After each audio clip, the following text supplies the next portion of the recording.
Hello and welcome to another exciting Blender tutorial. Today we're going to be making an ice cave. Let's get started.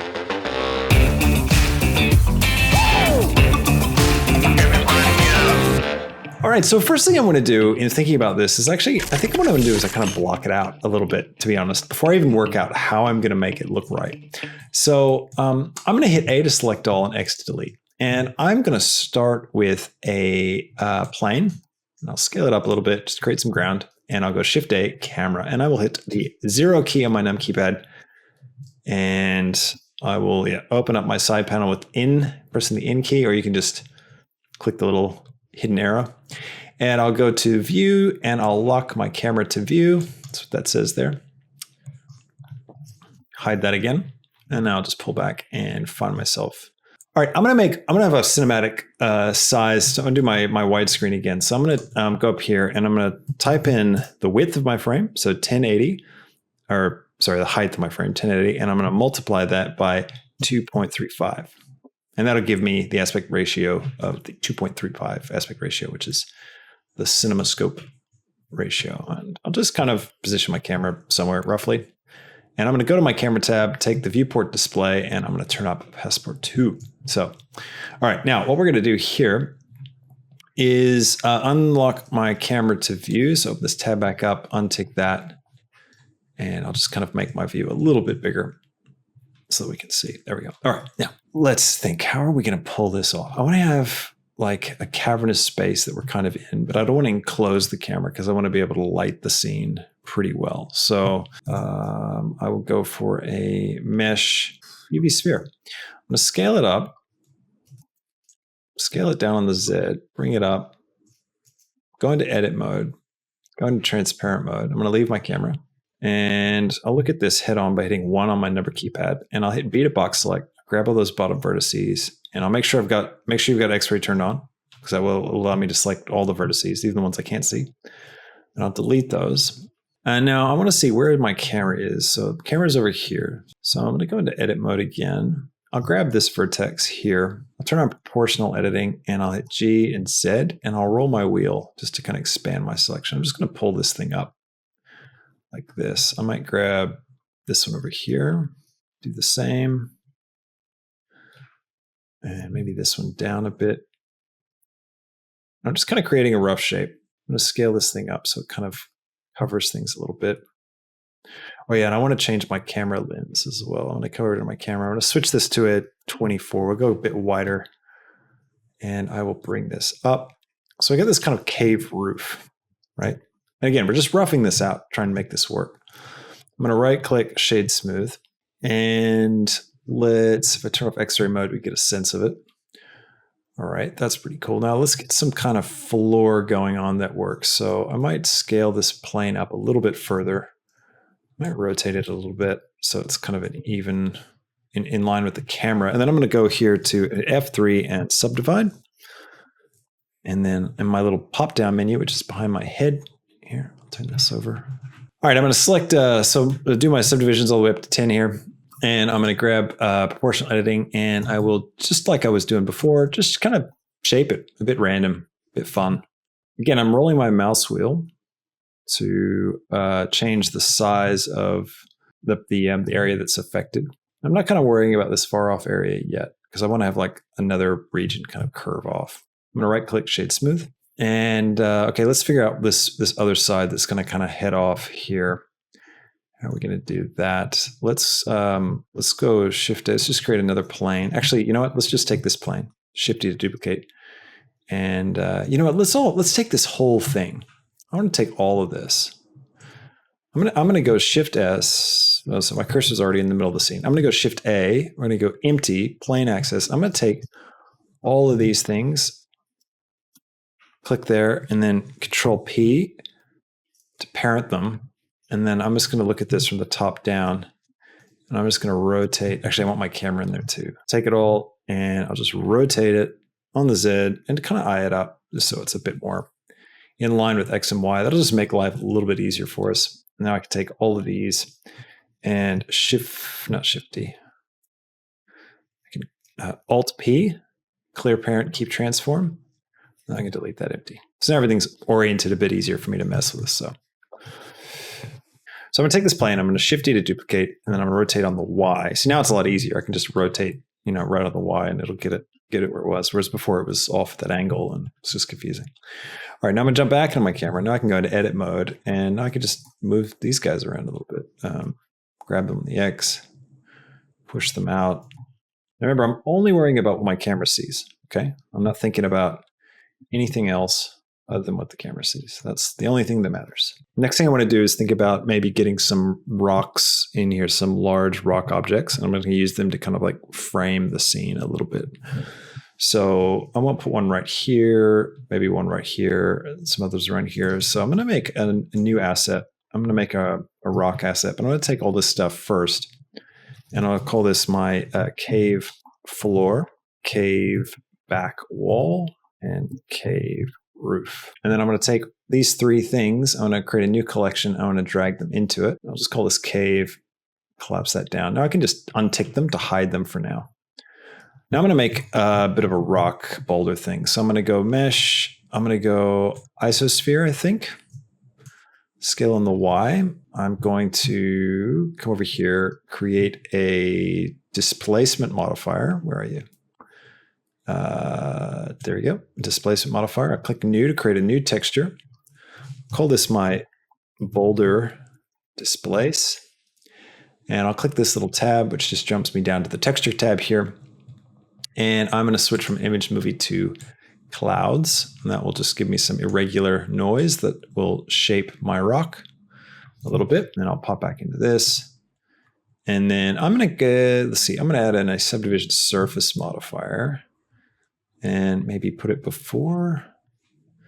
And I'll turn my strength down so it's not so crazy. And what I'll do is I'll set my coordinates from local to global. Now, whenever I move this object, it's going to just change its shape. This will allow me to use this one asset a couple of times to make several different rocks. Just playing with the overall strength of this thing. I think I might put one more displacement, have it happen first. So I'll put this one first in the stack, and I'll go ahead and grab my boulder displacement texture. And I will bring it down, take my mid-level. That doesn't really matter. I'll set this to global as well. And now both of these together actually looks pretty good. Right click, shade smooth. So now you see if I move this around, it's going to change all the time. Okay, so what we're going to do now is put some snow on top of this procedural rock that we've just made. And we're going to keep the snow procedural too, because why not? I'm going to click new here to create a new geometry nodes in the geometry nodes editor. You got to pull that up first, sorry, right there. And I'm going to call this rock snow as the name of the geometry nodes. You can see it places it at the end of my little node tree over here. What we're going to do first is we need to get the position, we need to separate the position of all the points and just look at the Z value. So how high is it on our rock? That's what we're going to use to differentiate when we're putting snow and when we're not putting snow. So let's go to the attribute list and we're going to grab a separate X, Y, Z. We can drop it here.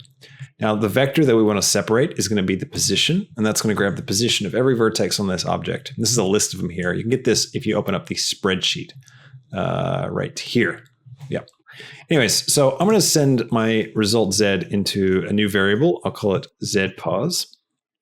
And then what I'm going to do is I'm going to grab a color ramp, attribute color ramp, and I'll drop it here. And this will give me a little bit more control. I'm going to type in ZPause right here. And so we're going to be affecting the ZPause attribute.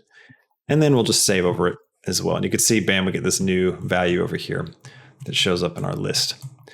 All right, now I'm going to take this and I'm going to grab a point distribute node and I'm going to drop it right here. And I'm going to set, for the attribute for the density, I'm going to set ZPause. There it is. I'll grab that and I'll turn my density right up. And you can see what it does is it's placing these points along the top of my object. So I can adjust this further if I want to decrease the amount of snow. So I might put that somewhere right about there. Okay, next what I'm going to do is we're going to turn this into mesh. So I'm going to go Shift A, I'm going to go volume, and I'm going to say points to volume. This will create a volume, a cloud basically, out of all those points. But now I want to turn it back into mesh. So I'm going to go volume, volume to mesh, and drop that there. Now we get this big chunky volume.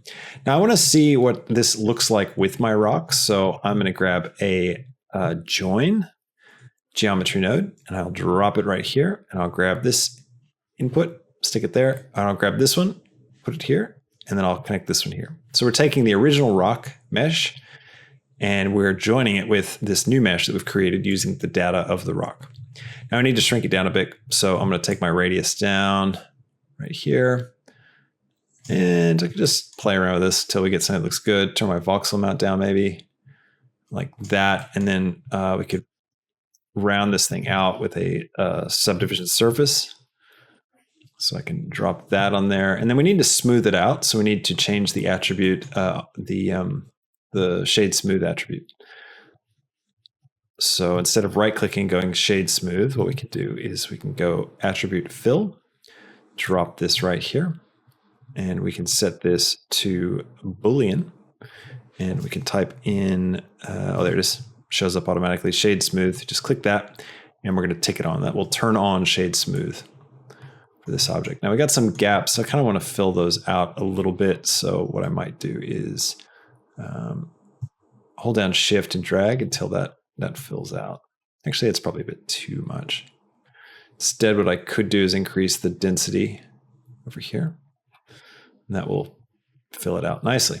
Now, what I could also do is I'm getting a lot of this curve around. One thing we could do is we could reposition this particular part. So I could grab a translate or transform, stick it right here, and then just move it down a little bit on the Z to get it to intersect a little bit more. Possibly. Don't know if that's worth it. We'll try that. We might take that transform out once we get materials going. But anyways, yeah, so as you can see, as we move this thing around, the snow is going to adapt with it, which is cool. Okay, so let's position this in our scene now that we've got all this stuff going on. So I'm going to take my rock, and I'm going to turn my cave back on, jump back into my camera, and I'm going to grab. Now I want to be able to grab and move it, but I don't want it to move on the Z. So I'm going to hold down Shift and Z, and that will turn off movement on the Z direction. Now I can move my little guy around, scale him up, although we should probably get some materials going for this before we duplicate too many of these and lay them around on the scene. So let's go ahead and get that set up. So I want to take my rock, and I want to create a new material, call this rock. And I'll give it kind of just a dull rocky color for now. So, okay, we've got this rock texture, well, just a placeholder texture for now on our rock. We need to color the snow a little differently. So we need to create a new material slot. Click new, we'll call this snow. Just leave it white for now. But then we need to assign it to our geometry nodes object, right? So the bit of mesh here that we've made in geometry nodes, not the main pipe here, the mesh that's the rock. So it's going to be similar to this. So I'm going to shift D to duplicate my attribute fill node, and I'll just get rid of shade smooth as the attribute. I will plug this into geometry. Now you'll notice when you plug in geometry into the pipe, you click this, you're not going to get any options. But if you close the circuit and bring it all the way in, and we'll just unplug that one as well, now suddenly you get this pop-up menu with all the options that exist. And you can see one of these here, face material index, is an option. So we can set that. Now the material index is going to be an integer value, and we want it to be the one that points to the right material here. So this is the 0 slot, and this is the 1 slot, and it just keeps counting up depending on how many materials you have. So if I switch this to 1, you can see we're going to get snow now on the tops of our rock there, which is super cool. Let's take this one and Shift D and scale this up and grab Z. We'll make this look good soon. Let's go ahead and give ourselves a good view here. And I'm going to get rid of the spreadsheet. Now I don't have any lights in this scene yet, so you can see it doesn't look very lit. I'm going to hit Shift A, light, and we're going to create a sun lamp. And we're going to rotate this guy around and just find an interesting point. That's kind of nice. That's what I was hoping for with this gap that we had here in the back wall, so that I'd be able to get some nice light to kind of bounce inside like that. I give this a bit of a blue hue, something subtle, not too much. Turn my strength up. I'm going to come over to my renders tab, and I'm going to turn on ambient occlusion, bloom, and screen space reflections. Cool. Now let's go ahead and Shift D this sun lamp, and we're going to rotate the other way. This I'm going to kind of come around from here. Now, in order to get good lighting, what you really need to do is you need to think about, how do I bring the elements of my scene out? How do I create nice contrast in my frame? So dark areas and light areas. And you use your lights to build that. Another good rule of thumb is actually not to use too many lights. Now I'm going to experiment right now. I'm going to bring up the angle of this light.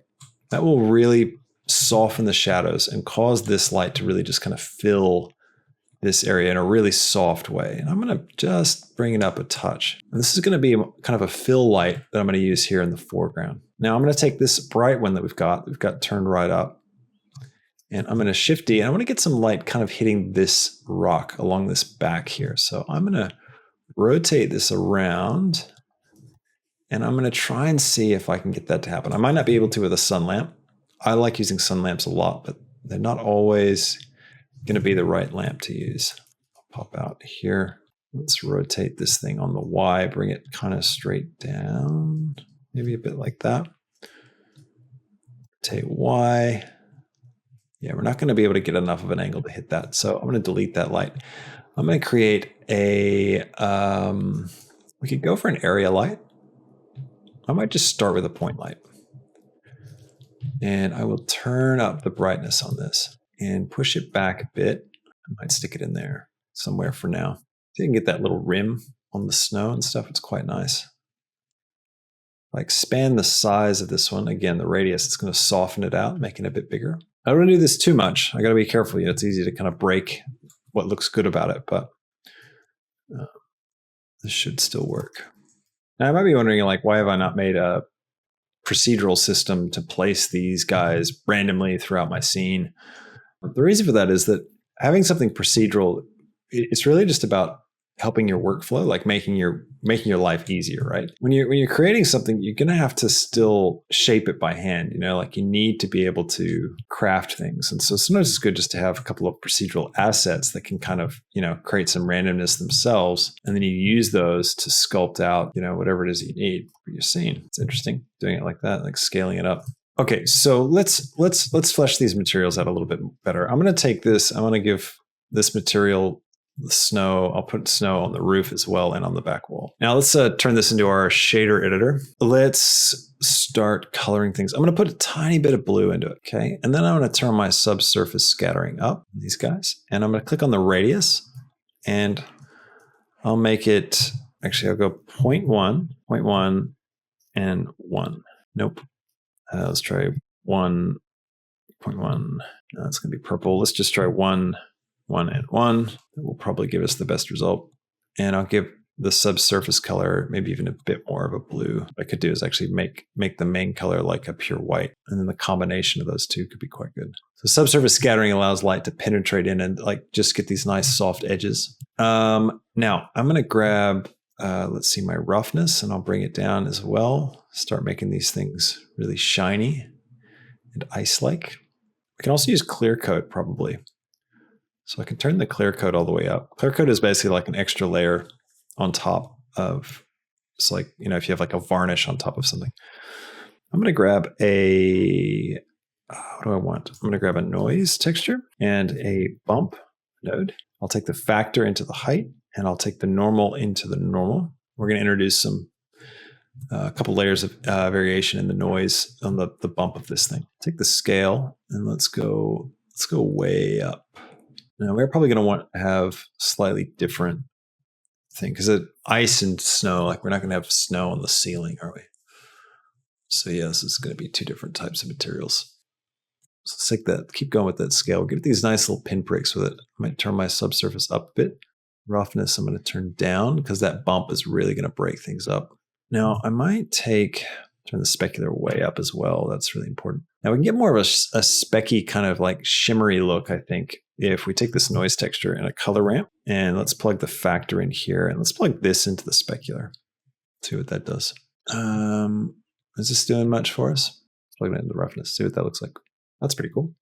Do both specular and roughness. Nice. I like that. And the detail and the roughness up.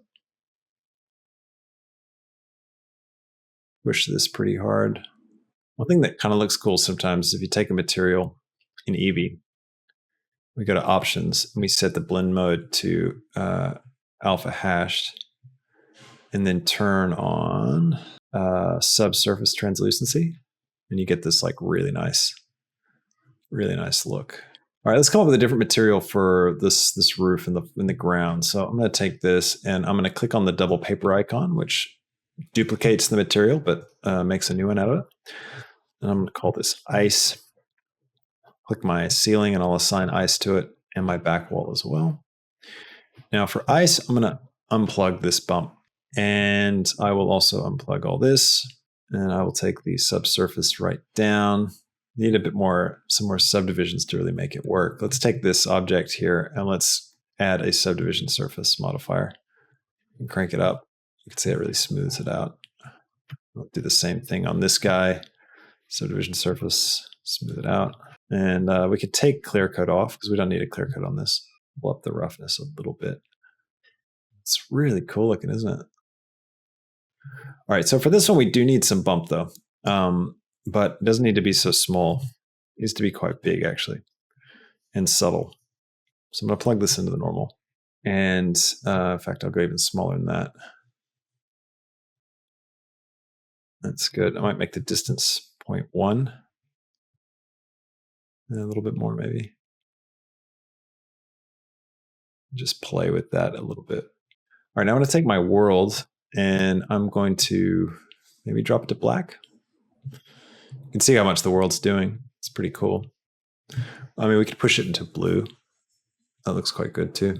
All right, I might take our ceiling and add in some displacement for this because we need to break up that ceiling a little bit. We could just try the boulder displace, just use the same one. Oh, cool. Let's definitely add in another subdivision surface afterwards. That'll really help smooth out. Oops. We only need one. Turn the strength down. Actually, up makes a lot of sense, doesn't it? Because then we can have like crazy spikes. I feel like if I go back to my shader, this material, what's going on for me is the subsurface is a bit too strong.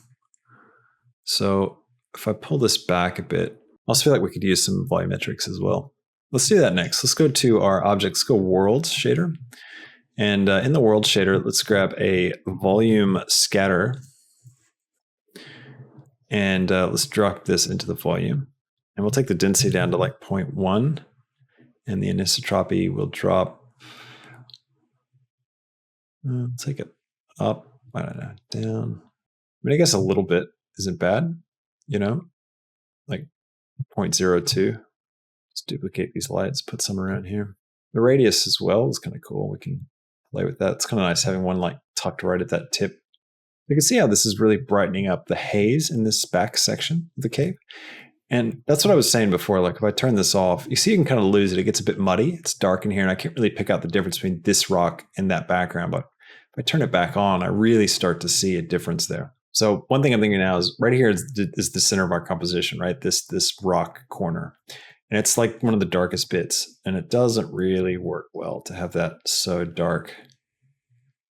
Makes me want to have something here that's going to draw the eye. So let's do that. I'm going to go Shift A. What do I want? A cone? No. I'll go for an isosphere. I'll scale it on the Z. Grab it up. Go into edit mode. Grab this tip.